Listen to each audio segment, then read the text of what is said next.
Formula రేసులో తప్పేంది? PP విధానం ప్రపంచవ్యాప్తంగా ఆమోదయోగ్యమే. చెన్నై ఫార్ములా 4 రేసింగ్ కేసులో సుప్రీంకోర్టు వ్యాఖ్యలు.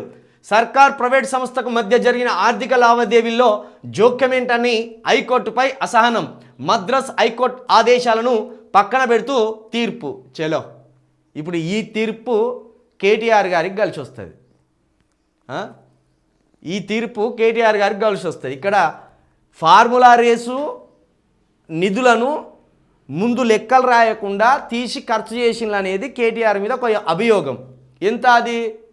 55 కోట్లు 45 కోట్లు తీసుకున్నారు. అదేంది? నువ్వు తీసుకొని ఫార్ములా రేస్ కోసమే ఖర్చు పెట్టినావు, కానీ అవి ఎందుకు రాయాలే ముందే? తర్వాత రాసిండ్లట మళ్ళీ లెక్కలలో.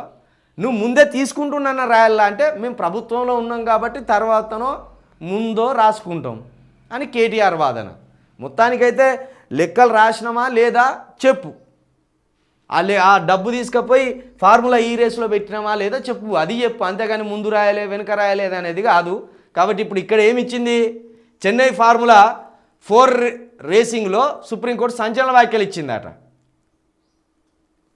కాబట్టి ఏమంటాను, సర్కార్ ప్రైవేట్ సంస్థకు మధ్య జరిగిన ఆర్థిక లావాదేవీల్లో జోక్యం ఏంటి అని ఈ తీర్పు ఇచ్చిందట.